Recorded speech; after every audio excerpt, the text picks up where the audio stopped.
안녕하세요. 결혼 2년 차에 결국 이혼을 하게 되었던 제 사연을 말씀드리겠습니다. 일단 이런 비슷한 일들로 며느리 못 쫓아내고 아내를 괴롭힌다는 얘기 많이 들었는데요. 전 차라리 올감이라는 영화를 보면서 처음부터 그렇게 아들과 헤어져 주길 바라는 뜻을 대놓고 신호탄을 보내는 시어머니를 만나더라면 그나마 더 다행이지 않았을까 생각했었습니다. 어느 한쪽이 아니라 거부를 해도 그런 비정상적인 관계는 손뼉도 마주쳐야 소리가 난다는 말이 딱인 걸 다 하니까 말이죠. 애초부터 그런 관계를 알았더라면 제가 겪은 2년이라는 결혼 생활은 이틀도 안 갔을 겁니다. 저의 경우는 시어머니가 아들은 언제나 자기 차지이고 집에서는 둘이 연애하며 살듯이 지내면서 제3자가 보기에는 나라는 평범한 아내가 아들 옆에 있는 정상적인 모습으로 보여지길 바라는 경우였습니다. 하여 시어머니가 대놓고 괴롭히진 않고 어디에선 놓았다 저기에선 조였다 헷갈리고 은근히 숨통을 조이게 하는 방식으로 어딘가 숨어서 조종하며 괴롭히는 듯한 그런 느낌을 2년간 받았습니다. 전 남편과 저는 의약제품 회사에서 사내 연애 커플로 2년을 만나며 결혼했습니다. 전 남편이 외동아들로 홀어머니 모시고 산다는 것은 이미 알고 있었고요. 그의 친누나가 있었는데 결혼해서 분가하며 산다고 했고 연애할 때부터 은근히 누나 얘기를 꺼내면 안색이 안 좋아지거나 말을 돌리고 무조건 따로 산다고 모르는 식의 자세를 보였습니다. 오늘 관계가 별로 좋진 않구나 대수롭지 않게 생각했었고요. 저는 친남동생 1명과 부모님 2분 다 계셨고 서로 아무 문제 없고 양쪽 집안에서도 연애하며 몇 차례 식사 자리도 갖고 결혼하는 것을 당연한 것으로 여겼기 때문에 별탈 없이 결혼을 할 수 있었습니다. 상견례 자리에서 못 본 전 남편의 친누나가 결혼식에서도 보이질 않았다는 것, 배면 그 어떠한 의심도 안 들 행복한 결혼이었습니다. 처음부터 전 남편의 홀어머니를 모시고 살 생각을 갖고 있었고 결혼하자마자 남편 집에 들어가 살았습니다. 들어간 지 일주일 정도 됐을 때인가 시어머니가 기특하다며 낯선 환경에 적응도 잘하고 함께 이렇게 행복하게 살았으면 좋겠다고 말씀하시길래 어머님도 이대로 쭉 건강하셔서 오래오래 저희 효도 많이 받고 사세요. 이렇게 말씀드렸더니 갑자기 정색하시면서 이러시는 겁니다. 아직 70살 80살 먹은 병든 노인네도 아니고 건강에 이상 없고 나 정도면 당연히 건강한 거지 그걸 왜 꼭 그렇게 되지 않길 바라듯이 말로 강조를 하냐 그리고 시어머니 앞에서 저희란 말을 어떻게 쓸 수 있냐 저희라는 말을 쓸 수 있는 더 깊은 관계는 당연히 나이지 않겠냐 그리고 효도란 말하지 마라 듣기 하나도 안 좋다. 나도 지금 한참 활동할 수 있는 나이의 아들과 함께 여기저기 다니며 나도 아들에게 무언가를 해줄 수 있는 능력이 되는데 너가 뭐 얼마나 잘나고 능력 있다고 나한테 효도란 말을 짓거리냐 이렇게 말씀하시는 겁니다.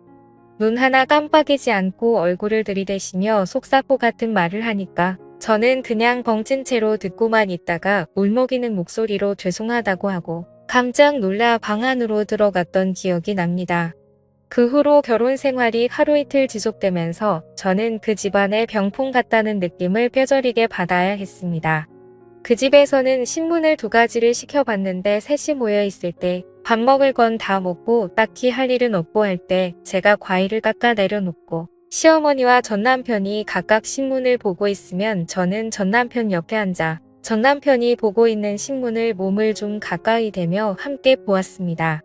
그럼 시어머니께서 곧바로 우리가 보고 있는 신문을 탁 치시면서 신문을 2개만 시키니까 새아기가 좀 그렇겠다. 아들 이쪽으로 오고 새아기는 너가 보던 신문 보라고 해라고 하면 남편은 절 보지도 않고 신문을 저에게 건네주고 시어머니와 1인용 소파에 둘이 끼고 앉아 함께 신문을 봅니다. 그러다가 시어머니가 다리를 꼬아 위쪽에 들린 맨다리를 반바지를 입은 남편 존바리에 비비며 앉아있는 식으로 신문을 보는 것입니다. 그렇게 되면 거의 시어머니가 전 남편에게 폭 앉혀있는 자세가 되고 남편의 팔은 자연스레 시어머니를 감싸며 신문을 드는 식으로 그렇게 보더라고요. 아들한테 과한 애교 부리는 시어머니의 모습 보신 분들 있으시면 막말로 얼마나 역겨운지 아실 겁니다. 남편의 키가 179 정도였고 시어머니는 저보다 좀 작으셨으니 158 내지 159 정도 됐을 겁니다. 저녁을 차리고 있을 때 남편은 부엌의 맞은편에 있는 베란다에서 담배를 태우고 있었습니다. 그때 시어머니께서 몰래 까치발로 전 남편 뒤로 가더니 왁 하고 깜짝 놀래키는 겁니다. 그럼 남편은 시어머니 장난을 받아주듯 장난식으로 괴롭히려는 자세를 취하고 시어머니는 굉장히 바라고 있다는 듯이 아들도 엄마 가슴 만지기만 해봐 이러면서 귀여운 척을 해대고요. 그럼 남편은 그 말 듣고 시어머니를 잡고 가슴팍으로 머리를 막 들이밀면서 장난을 치더라고요.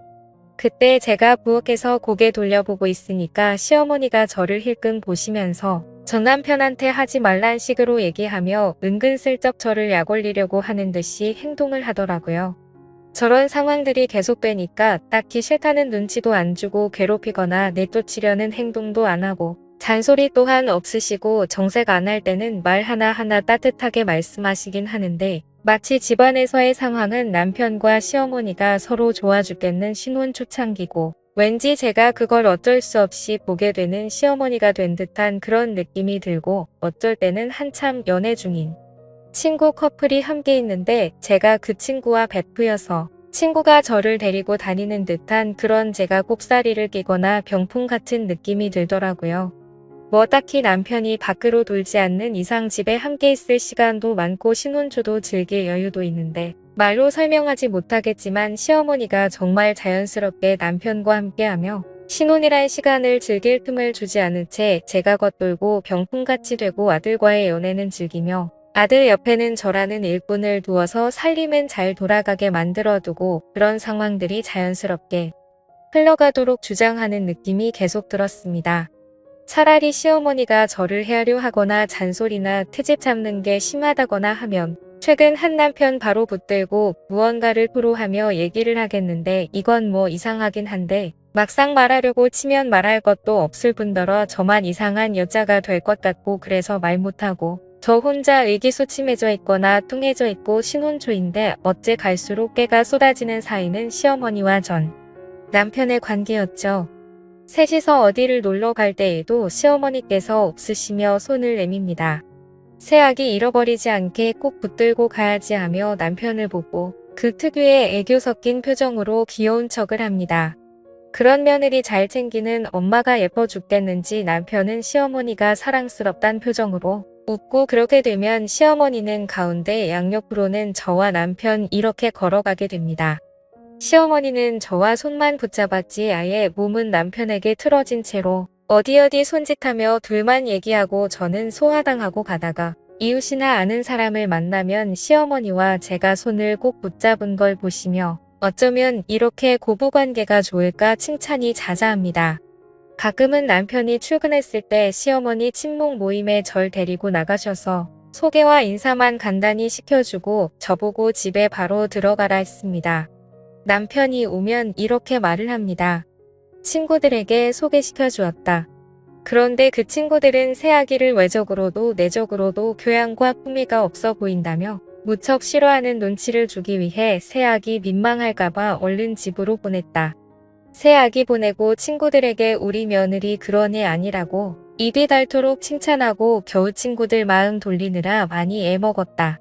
이렇게 착하고 예쁜 새아기를 왜 사람들은 전부 다 흉을 보는지 모르겠다. 남편은 그 얘기를 듣고 남들에게 흉듣고 다니는 저를 안쓰러우면서 한심한 눈빛으로 보고 시어머니는 못난 며느리 거두어주고 다니느라 애쓰는 천사 보는 듯한 눈빛으로 보더라고요. 결혼한 지 얼마 되지도 않아 정말 전 존재감 없고 화찬고 별 볼 일 없는 여자로 전락해갔습니다. 그런 상황들이 쌓이며 시어머니가 호의를 베풀수록 남편 앞에서 저는 한심하고 작게만 여겨지는 아내가 되었고 제 스스로도 자신감을 점점 잃어가며 우울증까지 오기 시작했습니다. 정확히 속을 터놓을 만한 이유도 모른 채로 점점 숨통이 조여오고 가슴이 답답해져가고 나도 무언가의 이유를 찾고 소리라도 치르던가 한번 발광이라도 해서 무엇인가를 터뜨리고 싶은데 그럴 만한 명목 하나 없으니 그게 더 미칠 노릇이었습니다. 남편과의 잠자리 또한 신혼여행 이후로 한 횟수가 20번 내라면 믿으시겠나요? 그 적은 횟수의 잠자리도 신혼여행을 제외하면 하다가 전화가 오거나 남편의 피곤함 때문에 자꾸 사소한 이유가 생겨 제대로 되지도 않았습니다. 임신 또한 전혀 소식이 없었고요. 남편과 시어머니는 이상하게도 임신 문제에 대해 일체 언급 한 번을 하지 않으시더라고요. 어느 날은 잠결에 남편이 베란다에서 통화하는 소리를 들었습니다. 통화 내용은 입에 담기도 역겨운 말이었습니다. 다른 여자와 폰으로 즐기는 남편의 목소리에 화가 나기는커녕 남편의 잠자리조차 만족 못 시켜주는 한심한 제가 미칠 듯이 싫더라고요. 밤새 몰래 울다가 아침에 일어났을 때 남편이 세안을 하러 간 사이에 남편 폰을 봤습니다. 온갖 생각이 다 들더라고요. 저는 결혼하며 그만두었던 회사 사람이 아닐까 하고 핸드폰 통화 내역을 보았습니다. 그런데 새벽에 통화한 사람은 엄마라 저장된 번호뿐이더군요.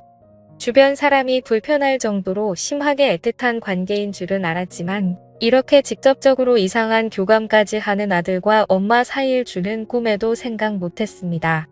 그 다음날 마침 친구분들과 마실 나가신다며 목욕을 하시는 어머님, 몰래 어머님 방에 들어가 다시 확인을 하기 위해 어머님 핸드폰도 몰래 훔쳐보았습니다. 역시나 그 새벽 시간대에 남편과 통화한 내역이 있었고 핸드폰을 확인하고 내려놓으려 할 때 달력에 파란색 펜으로 표시가 되어 있었는데 전날 남편과 통화를 마친 그날에 표시가 되어 있는 것이었습니다. 혹시 그런 날은 표시를 해놓고 주기적으로 하는 것인가 하고 달력을 보니 한 달에 4번, 그러니까 일주일에 한 번꼴로 파란색 표시가 되어 있었고 그리고 그달 마지막 주 금요일에는 빨간 펜으로 한 번 표시가 되어 있었습니다. 며칠인지 정확히 기억을 해두고 왠지 직감적으로 전 남편과 시어머니 관계에 관련된 일이 분명할 것이라 확신하며 기다렸습니다. 그달 마지막 주 금요일이 되었을 때 일부러 남편에게 신호를 보냈더니 피곤하다며 다음에 하자 타일러 주듯 하더니 잠을 자더군요. 산송장처럼 움직이지도 않고 눈 감은 채 정신은 말짱한 채로 깨어 있었습니다. 예상대로 대화가 끊긴 지 한참 만에 남편은 살며시 이부자리에서 나가더니 방문 닫는 소리도 안 나게끔 미리 방문고리를 돌려놓고 닫는 치밀함까지 보였습니다. 나가고 시어머니 방문 열리고 닫는 소리가 들려서 채 방문을 열어보니 방문 잠그는 소리까지 확실히 들리더군요. 거실로 몰래 나가서 어머님 방에 귀를 대보았는데 둘이서 무언가를 속삭이고 웃긴 하는데 자세히 들리지가 않더라고요. 그런데 둘의 목소리가 자꾸 어디론가 새어나오는 느낌이 들어 들러보니 다행히 그날이 여름인지라 베란다 쪽으로 연결된 창문은 열어놓은 모양이었습니다. 허리를 굽혀서 거의 기어가는 자세로 베란다 쪽으로 가서 머리를 조금 들어 시어머니 방을 보았습니다. 그 광경을 보자마자 정말 망치로 머리를 맞은 기분이었습니다. 두 사람이 행복해하는 광경에 그들의 관계에 내가 잘못 끼어들었구나 잘못 낚였구나 하는 생각이 들 뿐이었습니다. 시어머니와 전남편 앉혀놓고 시어머니 방으로 들어가 달력을 갖고 와 탁자에 던져버리며 빨간색으로 표시한 날이 무슨 날인지 알고 있다고 말하니 두 사람 꿀먹은 벙어리가 되더군요. 그리고 이혼 얘기 꺼내니 남편은 아무 말 없이 순순히 응했습니다. 그러더니 제가 2년 동안 그토록 외롭고 우울해하며 보낸 시간을 자신은 사랑했었답니다. 그리고 홀어머니에 대한 감정도 연민이라는 애정이었다. 다시 기회를 달라. 당장이라도 널 위해서라면 어머니 버릴 수 있다. 그런 말들을 받아줄 생각은 추후에도 없었지만 그래도 그런 말로 2년 일한 시간 보상받고 떠나고 싶었는데 정말 너무나 태연하게 이미 예정하고 있던 일이란 듯이 이혼을 처리해 나가니 그동안 내가 이 집안의 투명 인간이나 병풍쯤으로 생각됐던 게 내가 맞게 생각한 거였구나 확실히 깨닫게 되라고요. 이혼을 한 뒤 얼마 지나지 않아 전남편의 누나라는 분을 만나게 되었습니다. 아예 전남편과 시어머니와 연을 끊고 사는 이유가 그들의 관계를 알기 때문이라고 확신하고 빨간색으로 표시되었던 그날 제가 본 것을 설명드리니 역시나 담담하게 응하시더군요. 전남편의 아버지 되시는 분이 남편이 3살 되던 해쯤에 병증으로 돌아가셨는데 돌아가신 것도 충격이거니와 장례식에서 남편 아버님께서 바람폈던 여자의 존재를 시어머님이 알게 되었고 남편이 죽었다는 충격과 동시에 그 배신감이 아들에 대한 집착과 사랑, 그리고 남편의 애정결핍이 모두 아들에게 쏟아진 것 같다고 말을 들었습니다. 정말 말도 안 되는 걸로 들리겠지만 이혼 변호사분은 이런 사례도 가끔씩 있다고 하더군요. 시어머니와 아들의 부적절한 관계를 경험해 본 여자들은 이런 기억이 얼마나 수치스럽고 상처가 되는지 공감할 겁니다. 저도 속에 담아두고 꺼내 보이지 않았던 기억들, 이렇게 비슷한 상처를 안고 있는 분들에게 털어놓을 수 있게 되어 다행이라 생각됩니다. 감사합니다.